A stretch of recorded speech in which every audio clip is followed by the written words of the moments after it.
Okay, yeah, as far as getting the match won and then going for the knockout, again, this comes back down to tactical wrestling and understand that we got to change the way we wrestle according to the clock and the score, just like in jiu-jitsu, any sport, boxing.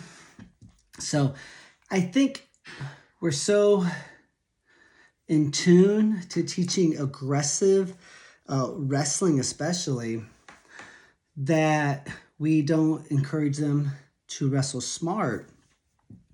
And so I like to use the analogy of boxing, because I have heard many coaches, I'll watch a wrestler, it can be high school too, just wrestle like the stupidest match ever.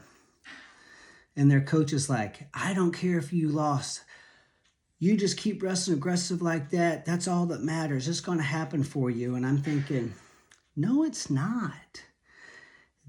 It's going to get worse. You're going to keep I can't just out effort everything. I can't just out effort you on the match in any sport. So, if you watch boxing, well, I've seen this in wrestling. A kid piles it on in the third period and he just wipes the other guy out, maybe like 13-6, 13-5. And then the coach is like, that was great wrestling. Should have done that in the first period. And I'm like, the kid was not ready to be taken down 3 times and then turned to his back in the first period. The kid was better than. Once you dent my armor and I get tired and I emotionally am worn out and I'm starting to engage in some self-doubt, then I'm ready to be taken down and, maybe even let up. It's called the takedown game.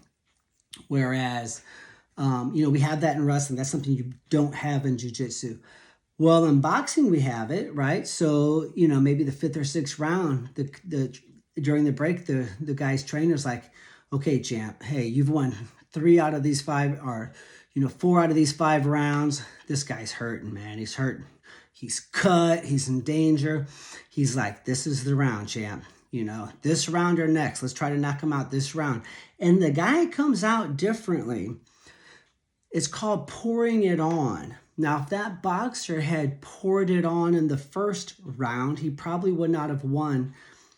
He probably wouldn't be in this position. So there is a time when we pour it on. So now, what if I'm winning in the championship match, I'm winning, let's say, by 1 point, and there's 25 seconds left. I'm going to wrestle a little bit differently than if I'm losing by 1 point. Well, if I'm losing by 7 points, I'm going to wrestle differently. It's probably about pride then, because I want to lose the right way. Or what if I'm winning by 7 points? Now, am I just going to just wrestle tight and win the match by 7? Or am I going to let you up and take you down and lose a point for letting you up and giving you an escape, and then take you down and beat you 9-1 and get the major, which is the extra team point for my team? That's probably what I'm going to do. So we talk a lot about changing the way you wrestle according to the score and the clock, just like every other sport does. Well, it works the other direction as well. So let's say I'm winning 5-1 in the third period. I may pick neutral. And I say, okay, I'm going to take you down 3 times, right? Because I'm going to try to win, 11-3 and get the major. So I'm going to take you down, then I let you up. Then I chase you and I take you down again, hopefully. That's like a boxer who's going for the knockout. So yes, step 1, get the match under control. Step 2, make a decision of what needs to be done. If it's a really tight match, I might just go for the win. Now, my job is to be able to beat you by 5, 6, 7, 8 points next time. So I'm always evaluating my wins, because I don't want to have a 2-point match with you again, because the longer that I allow you to be on the mat with me over the next 3, 6, 9 months, the odds of you beating me, they increase. And I don't like that to happen. So it's called separating yourself from your opponent. And we do that by evaluating our wins, mostly our close wins, and fixing those areas.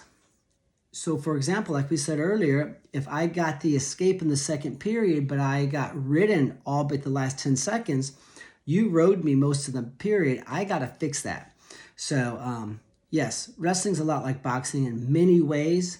And you can pour it on, and you're encouraged to pour it on. And once I have the fight won, my coach is going to say, hey, champ, go get the knockout, you know? And we can do that in most combative sports as well. And I'm sure you can do it in jiu-jitsu. I just don't see it because it's much more of a controlled environment.